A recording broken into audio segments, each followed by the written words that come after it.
Imagine the steady sweep of light across a dark horizon, a rhythm older than engines, older than the radio, older even than the ships that still cross those waters. Along the wild coasts of the North Atlantic, there once stood hundreds of lighthouses, each with its own lonely guardian. The wind never ceased. The sea was rarely still. Yet through long winters and endless nights, the keepers kept the flame alive. This is a story of endurance, quiet devotion, and light. A story of those who lived between land and sea, where the world narrowed to stone, iron, and glass. The sound of waves below, the turning of gears above, and the endless pulse of the beam cutting through fog and snow like a heartbeat in the dark. As you listen, imagine yourself standing within those towers. The walls thick with salt, the air cool, faintly metallic. A lamp glowing above you, its glass glimmering with each slow turn. Outside, the ocean breathes against the rocks, patient, ceaseless, and immense. Let us begin with the rhythm of daily life, the quiet, meticulous work of the lighthouse keeper. Morning came not with the sun, but with the soft dimness that crept over the gray horizon. A keeper's day began in silence, the kind of silence broken only by the low murmur of the sea. Below, and the occasional cry of a gull circling the tower. In the lantern room, the keeper inspected the great lens. Every surface of the glass had to be polished until it shone without flaw. Dust, soot, even a fingerprint could dull the beam. A brass cloth worn smooth from years of use moved in small circles, methodical, deliberate. The smell of oil hung in the air, faint but ever present, mingling with the salt. Below, in the keeper's quarters, life was sparse and ordered. A narrow cot, a table for logbooks, small stove burning driftwood or coal, if supplies allowed. Meals were simple. Bread, salted meat, tea brewed dark and strong. On good days, a delivery boat might bring fresh fruit, or a letter carried across miles of gray sea. Each keeper kept a log, the record of light and weather. Every gust, every passing ship, every change in the tide. The entries were calm and restrained, even when the world outside was anything but. Wind freshening from the northwest. Visibility poor, lanterns trimmed at dusk. The discipline of writing was as much part of the duty as tending the lamp itself. When storms came, they came suddenly. The wind could howl through the tower like a living thing, rattling the glass, shaking the metal fittings until the whole structure groaned. The keepers did not sleep much on those nights. They checked the wicks again and again, refilled the oil, adjusted the shutters. Their task was not to fight the storm, but to endure it, to make sure the light did not fail. In calmer weather, maintenance filled the hours. Painting the tower to resist the salt air. Repairing ropes, pulleys, and railings corroded by the sea. Keeping watch for ships passing too close to the rocks. The rhythm of their days was slow, but never idle. Sometimes there were 2 or 3 men to share the work, rotating through watches, eating together in long silences that needed no words. At other stations, smaller, more remote, there was only one. A single keeper alone for weeks, sometimes months, speaking to no one but the wind. There were moments of beauty amid the monotony, the reflection of dawn on calm water, the deep blue of twilight before the lamp was lit, the way the beam stretched across the night, a bridge of light between solitude and the distant world. Each lighthouse was its own small world, its rhythm defined by tides, by seasons, by the turning of the great lens. The keepers became part of that rhythm. Their lives, like the beam itself, were steady and circular, turning endlessly, marking time in the dark. Now, let us climb higher still, to another kind of endurance, the story of how one of the greatest lighthouses of the North Atlantic was built. Against impossible odds and upon the very edge of the sea. Now, let us climb higher still, to another kind of endurance, the story of how one of the greatest lighthouses of the North Atlantic was built, against impossible odds and upon the very edge of the sea. The Bell Rock Lighthouse stands upon a submerged reef, 12 miles off the coast of Angus, Scotland.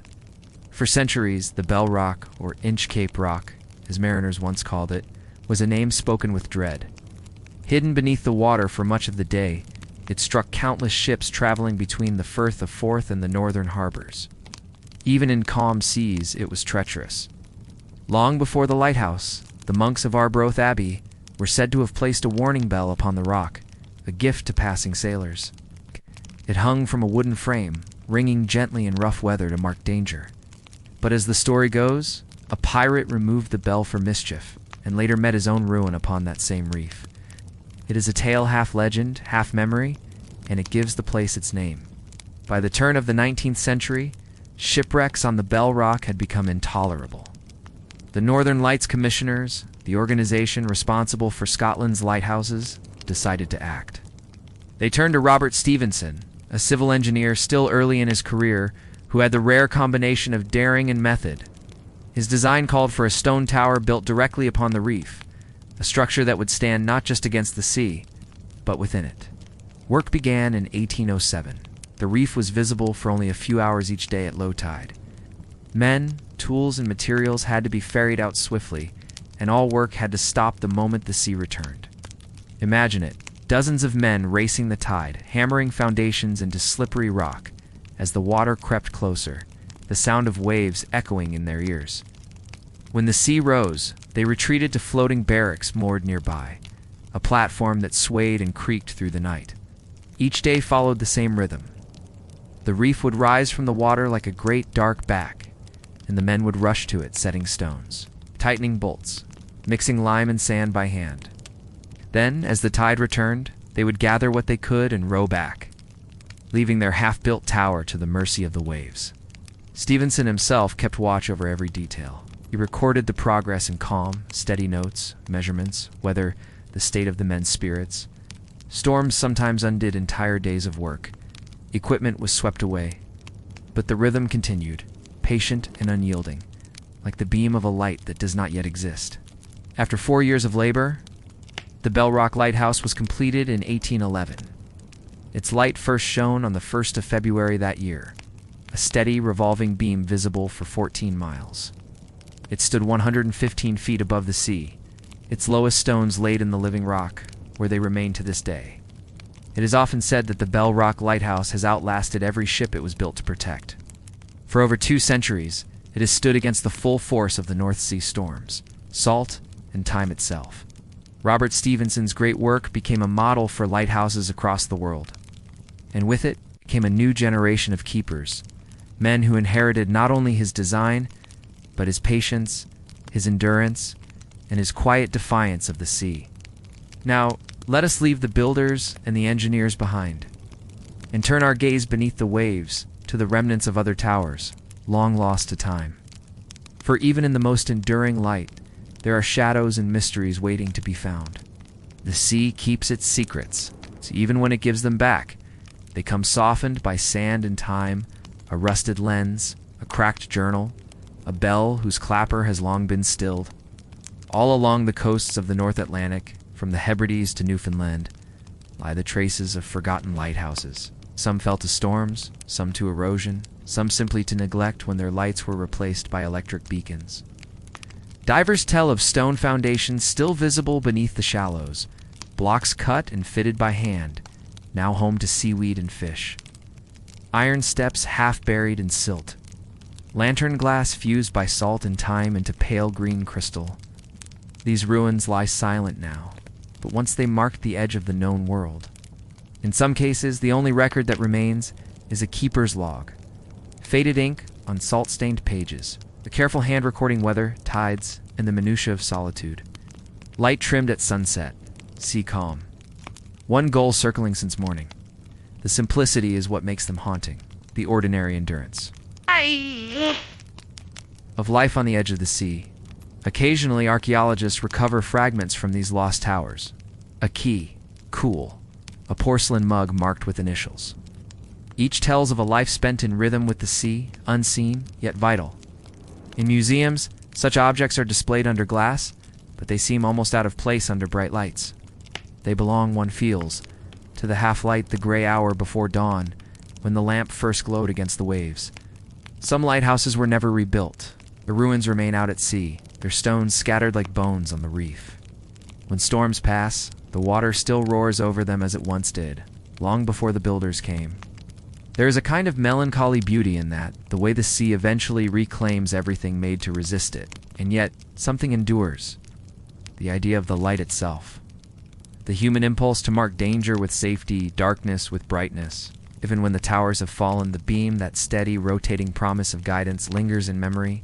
Now, as we leave behind these ghostly ruins, let us turn once more toward the living, to the contrast between those who watched the lights and those who sailed beneath them, between solitude and civilization, between the quiet keepers and the bustling ports that relied upon their steadfast watch. Far below the cliffs and towers, ships moved between ports, busy, crowded, alive with voices and cargo. In the harbors, there was noise and color and motion. The cans shouted, ropes creaked, barrels rolled. The smell of tar, salt, and spices filled the air. The lighthouse keeper's world, by contrast, was small and still. He could see the lights of the towns on clear nights, faint golden dots flickering far across the water. But between him and that world lay the endless sea. To the sailors, the lighthouse was a symbol of safety. To the keepers, the ships were symbols of connection, brief, distant reminders that life continued beyond their narrow stone world. From their towers, they watched the weather that would decide the fates of men below. They measured storms by sound and sight, by the pitch of the wind and the pressure in their bones. They knew the sea not as travelers did, passing through it, but as something they lived beside, day after day. When supply boats arrived, it was cause for quiet celebration. Fresh food, news, perhaps a letter from home, sometimes a few words exchanged before the boat pushed off again, leaving behind silence and the faint trace of its wake. Down below, the harbors were places of trade and ambition. Merchants bargained, captains plotted new routes, and dockside taverns filled with laughter and song. The keepers would never hear that noise, but in the quiet hours of night, they might imagine it. In time, automation would replace the human presence in most of these towers. The great lenses continued to turn, powered by engines rather than hands. The light endured, but the human rhythm was gone. The sound of footsteps on the spiral stairs faded. The pages of the logbook closed for good. And yet, when one looks up from the shore and sees that slow, repeating flash on the horizon, it still feels alive, as if somewhere out there, someone is watching, keeping the light steady against the dark. So now, as the waves fall quiet in your mind, imagine once more the keeper's tower, the narrow bed, the faint scent of oil and salt, the sound of the sea pressing against the stones. The light above turns, its glow sweeping gently over water and sky. The world beyond the horizon has changed 1,000 times since the first lamps were lit. But the rhythm remains the same, the patient, circular motion of the beam, the pulse of light that has guided travelers home for centuries. The lighthouse keepers of the North Atlantic are gone now, but their work lingers in every flicker of safety that marks a coast, every steady rhythm that cuts through fog and night. You can still hear it if you listen closely. The hum of the wind through the lantern room, slow, eternal turning of the lens, and beneath it all, the heartbeat of the sea, endless, enduring, and calm.